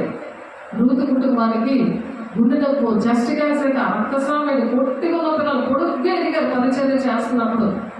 దేవుడు చేశాడు అలా, పరిచయం రాగలేదు. దేవుడు చేస్తున్నాడు సేవకులకి, సంఘాలకి. దేవుడు అన్యాయస్తుడు కాదు. ఆయన మాట ఇచ్చే మాట తప్పనివాడు. ఆయన పరిచర్యలో మరి ఆయన మనుషులు అన్యాయంగా ఉంటారేమో కానీ మరి ఆ పరిచర్య చేసిన వాళ్ళు మాత్రం దేవుడు విడిచిపెట్టాడు. మందిరానికి వచ్చిన వాళ్ళు మాత్రం అసలు విడిచిపెట్టే దేవుడు కానే కాదు. దేవుడు సన్నిధి ఇక్కడ ఉందని దేవుడు 17:16 చెప్పారు. నా సన్నిధిలో, నీ సన్నిధిలో నా మాటలు ఉన్నాయని చెప్పాడు. నీ కాపరిగా ఉండడం నేను మానలేదు, నువ్వు గవర్నమెంట్ దినాన్ని చూడాలని నేను కోరలేదు అంటున్నాడు. అందుకనే చూడ్డాయన కాపరి మనల్ని కాస్తున్నాడు ఆయన. అందుకనే లోపల ఉన్నవన్నీ బయటకు వచ్చాయి. ఎవడైనా తన పొరుగు వారి ఏడలో తప్పు చేసినప్పుడు అతని చేత ప్రమాణం చేయించుటకే అతని మీద ఒట్టు పెట్టుబడి ఆ ఒట్టు ఈ మందిరమందుండు నీ బలిపీఠం ఎదురికి వచ్చినప్పుడు నీవు ఆకాశమందు విని నీ దాసులకు న్యాయము తెచ్చి హాని చేసిన వారిని తల మీదకి శిక్ష రప్పించి, ఎవరైతే హాని చేశారో ఆవిడకి శిక్ష అవుతుందంట. నీతి పరుని నీతి చొప్పున వారికి ఇచ్చి వారి నీతిని నిర్ధారణ చేయము అని ప్రార్థన చేస్తున్నాడు మందిరానికి వచ్చి. నీ జనులైన ఇశ్రాయేలు నీ దృష్టి ఎదుట పాపము చేసిన వారే తమ శత్రువుల బలమునకు నిలువలేక పడిపోయినప్పుడు వారిని యొక్కకు తిరిగి వచ్చి నీ నామము ఒప్పుకొని ఈ మందిరమునందు నీ సన్నిధిని ప్రార్థన చేసి విన్నపము చేసిన ఎడల ఆకాశమందులు విని నీ జనులైన ఇశ్రాయేలు చేసిన పాపమును క్షమించి వారికి వారి పితరులకు నీవిచ్చిన దేశమును వారిని మరలా అర్పించుదుగాక. వారిని దృష్టి ఎదుట పాపము చేసినందున ఆకాశము మూయబడి వాన కురియకున్నప్పుడు వారి స్థలముతో తిరిగి ప్రార్థన చేసి నీ నామమును ఒప్పుకొని నీవు వారిని శ్రమ పెట్టినప్పుడు వారు తమ పాపములను విడిచిపెట్టి తిరిగి ఎడల పాపాలు విడిచిపెట్టాలి, దేవుని వైపు తిరగాలి. నేను ఇష్టం వచ్చినట్టు ఉంటాను, నాకు ప్రార్థన చేయాలంటే కుదరదు. ఇది దేవుడు నేర్పించిన, పరిశుద్ధులు నేర్పించిన బోధ. ఆ బోధల కోసమే మనం పోరాడాలి. ఏమేమో బోధలు, అనేకమైన బోధలు బయలుదేరి ఉన్నాయని ఉంది వాక్యం. 3 బోధలు ఉన్నాయి, అవి మీకు తెలుసు బాగా. కాబట్టి విడిచిపెట్టి తిరిగి ఎడల ఆకాశమందున నీవు ఆలకించి నీ సేవకులను, నీ జనులకు ఇశ్రాయేలు చేసిన పాపమును క్షమించి వారిని నడవవలసిన మంచి మార్గం వారికి బోధించి నీవు నీ జనులకు స్వాస్థ్యముగా ఇచ్చిన నీ దేశమునకు వారిని దయచేదుగాక. నీ దేశమునకు వారిని దయచేదుగాక. దేశమునందు కరువు కానీ తెగులు కానీ కనబడినప్పుడైనను, మరి గాడ్పు దెబ్బ కానీ చిత్తపట్టుడు కానీ తగిలినప్పుడైనను, మిడతలు కానీ చీడపురుగులు కానీ దండు దిగినప్పుడైనను, వారి శత్రువులు వారి దేశపు పట్టణంలో వారిని ఒట్టడి వేసినప్పుడైనను, ఏ బాధ కానీ ఏ రోగం కానీ వచ్చినప్పుడైనాను, ఎవడైనా ఇశ్రాయేలును నీ జనులందరూ కలిసేదను నొప్పి కానీ కష్టము కానీ అనుభవించచ్చు. ఈ మందిరము తట్టు చేతులు చాపి చేయి విన్నపములన్నీ, ప్రార్థనలన్నీ నీ నివాస స్థలమైన ఆకాశం నుండి నువ్వు ఆలకించి చేతులెత్తి ప్రార్థన చేయాలంటే ఆలయం అంటే అలా ఏ కష్టం వచ్చినా సరే, ఎవరి విషయంలోనూ అక్కడ ఉగ్రత వస్తుంటే పక్క నుండి నువ్వు ప్రార్థన చేస్తే, దేవుడు మందిరముగా ఉండి ప్రార్థన చేసినప్పుడు నీ నివాస స్థలమైన ఆకాశం నుండి నీవు ఆలకించి క్షమించి, నీవు మా పితరులకు ఇచ్చిన దేశమందు వారు తమ జీవిత కాలం అంతా నీ యందు భయభక్తులు కలిగి నీ మార్గంలో నడుచుకున్నట్లుగా వారి హృదయములను ఎరిగి ఉన్న నీవు వారి సకల ప్రవర్తనకు తగినట్లు ప్రతిఫలమును దయచేదుగాక. ప్రవర్తన, మన ప్రవర్తన ఎలా ఉంది? ప్రతి విషయం కూడా దేవుడు లెక్క పెడుతున్నాడు. దేవుని బిడ్డ, మనం ఆలోచించాలి. నీ ఒక్కడమే మానవుల హృదయం ఎరిగిన వాడు కదా, అది ఒక్కడికే తెలుసు మన మనసు ఏంటో. నేను ఎవరేమని అంటున్నానా, అది అంత అనవసరం. అది దేవుడు నీతో ఏం మాట్లాడుతుంది అదే అవసరం. అది దేవుడు నీ కోసం ఏ సాక్ష్యం చెప్తున్నాడు ఇతరులకి, నీ కోసం నీతో ఏం మాట్లాడుతున్నాడు, నీ కోసం పక్కలతో ఏం మాట్లాడు, అదే అవసరం. మనకు అదే అవసరం. దేవుడు మాట్లాడటమే అవసరం. మరియు నీ జనులైన ఇశ్రాయేలు సంబంధులు కానీ అన్యులు నీ ఘనమైన నామమును గూర్చి, నీ బాహుబలమును గూర్చి, చాచిన చేతులను గూర్చి వినిన వారే దూర దేశం నుండి వచ్చి ఈ మందిరము తట్టు తిరిగి విన్నపము చేసినప్పుడు, దూర దేశం నుండి కూడా వస్తున్నారు ఇక్కడికి, విన్నపాలు చేస్తున్నారు. ఎక్కడ ఉన్నా సరే 24 hours ఎప్పుడు కూడా తాళాలు ఉంటాయి, 2-3 దగ్గర ఉంటాయి, ఎప్పుడు ఆన్లోనే ఉంటుంది చర్చి. నేను ఎప్పుడు అలాగే దేవుని అడుగుతూ ఉంటాను. మనం కోరుకోవాలి అలాంటివి. అలా దూరదేశము నుండి వచ్చి ఈ మందిరము తట్టు తిరిగి విన్నపము చేసినప్పుడు నీ నివాస స్థలము ఆకాశం నుండి నీవు వారి ప్రార్థనను అంగీకరించి నీ జనులకు ఇశ్రాయేలు తెలుసుకున్నట్లు భూజనులందరూ నీ నామమును తెలుసుకొని నీ యందు భయభక్తులు కలిగి నేను కట్టిన ఈ మందిరమునకు నీ పేరు పెట్టబడినని గ్రహించినట్లుగా ఆ మనుషులు నీకు మొరపెట్టిన దాన్ని నీవు దయచేయుగాక. అలా మొరపెట్టినప్పుడు దేవుడు ఏది అడుగుతున్నారో అది ఆ బంధకాలను విడిపిస్తాడు. పరలోక రాజ్యమే దిగి వస్తుంది. ఇక్కడ భాషతో మాట్లాడతారు, మరి దెయ్యాలు వెళ్ళగొట్టబడతాయి. దెయ్యాలు వెళ్ళగొట్టడానికి కూడా భాషలతో మాట్లాడుతూ వెళ్ళగొట్టుంటుంటే, మరి ఎస్తేర్ అనే అమ్మాయి మీరు భాషల్లో రక్తమే బొమ్మను ఆజ్ఞాపిస్తున్నారు రాష్ట్రం గారు అన్నది. ఆ టైంకి అవన్నీ ఆన్ అవుతాయి. మేడగద అనుభవంలో ఎలాగ ఆన్ అయ్యాయి అపోస్తుల బోధది.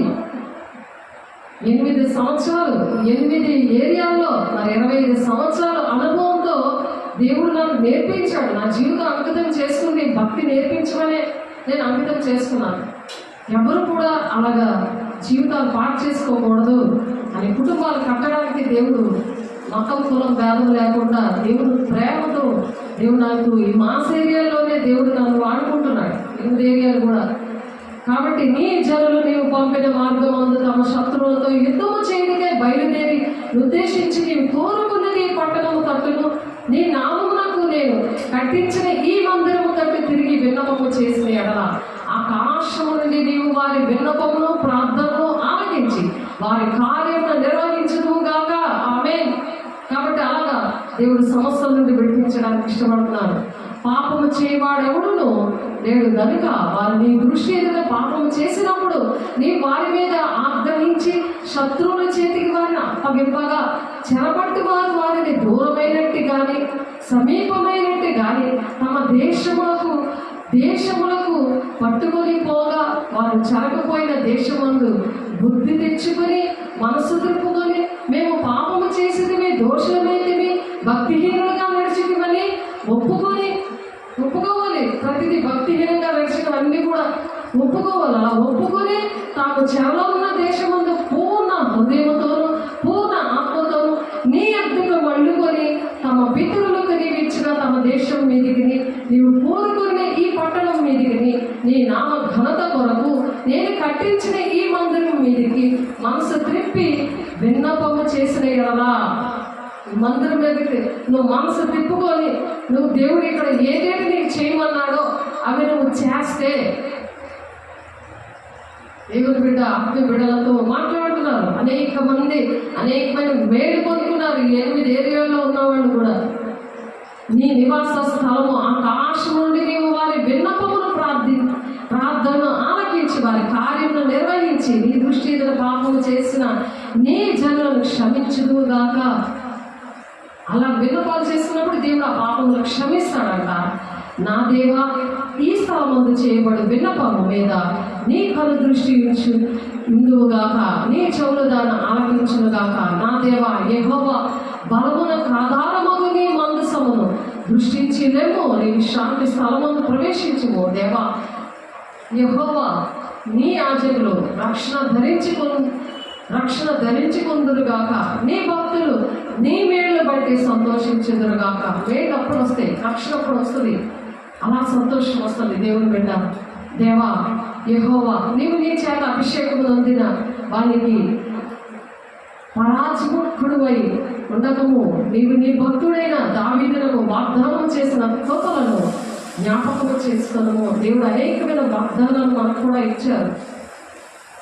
అవన్నీ జ్ఞాపకం చేసుకో ప్రభా. అన్ని రోజు కూడా మేము ప్రార్థన చేస్తూ ఉంటాం.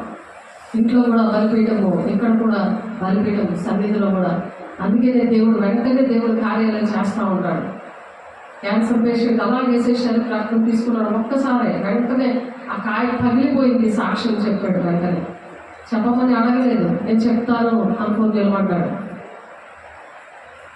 కాబట్టి దేవుని బిడ్డ, మనం సర్వలోకాలకు వెళ్ళి ఈ విధంగా సువార్త ప్రకటించాలి. మన రక్షణని ఆ విధంగా కాపాడుకోవాలి. అంతం వరకు కూడా సహించేవాడే రక్షణ పొందుకుంటాడు అని దేవుడు చెప్పినట్లుగా ఆయన జీవించడం చేత నిశ్చయముగా మనము రక్షించబడతాం. ఆ విధంగా ఆయన జీవించాలి. మనలో జీవించినప్పుడే మనం మందిరంగా ఉంటాము. దేహమే దేవుని ఆలయంగా ఉండి రక్షణ అలా కొనసాగించుకున్నాం. దేవుడి మాటలు దీవించుగాక.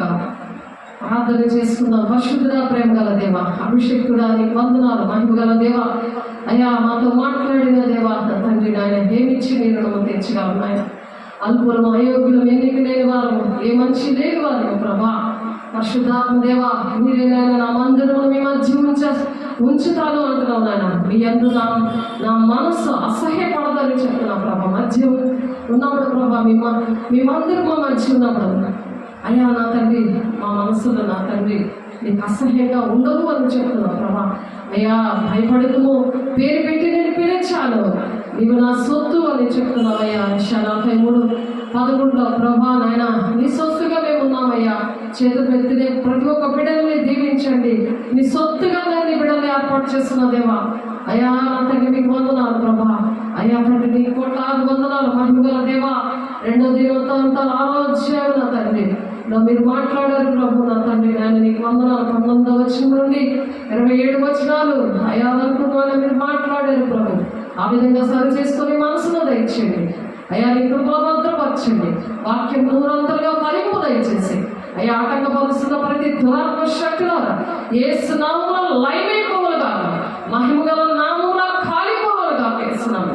నీ ఆత్మతో నింపండి, నీ అభిషేకంతో ప్రతి ఒక్క బిడ్డని నింపండి అయ్యా. ఏ వేదంలో బాధలో బంధకాల్లో ఉన్నారు అవన్నీ యేసు నామములో అయ్యా విడిపోవుడుగా చేస్తున్నాను ప్రభా. నీ సాక్షిగా నీ బిడ్డలు నిలబెట్టుకోండి, సహాయం దయచేసి పరిశుద్ధాత్మ దేవ మీరు మాత్రమే నడిపించి సమస్త మహిమ ఘనత ప్రభావం మీరే పొందుకున్నందుకు అక్కడికి సిద్ధపడడానికి తెలుగు మత సంఘంగా మీరు అయా కొరతలైన ఆత్మతో నింపి ప్రభా రక్షణ భాగ్యాన్ని అనుదినము రక్షణ సువార్తను ప్రకటించే కృపను దయచేసి సమస్త మహిమ ఘనత ప్రభావం మీరే పొందుకుంటున్నారు. వందనాలు స్తోత్రాలు చెల్లిస్తూ యేసే పరిశుద్ధ నామములో బ్రతిమలాడి వేడుకుంటున్నాను తండ్రి. ఆమేన్. తండ్రి యొక్క దీవెన, కుమారుని యొక్క కృప, పరిశుద్ధాత్మిక నిత్య సహవాసము చేతులెత్తిన ప్రతి ఒక్క బిడ్డకి సదాకాలము తోడైంది కనిపించును గాక. ఆమేన్. దేవునికి మహిమ కలుగును గాక. God bless you. దేవుడు మిమ్మల్ని దీవించి ఆశీర్వదించును గాక. ఆమేన్.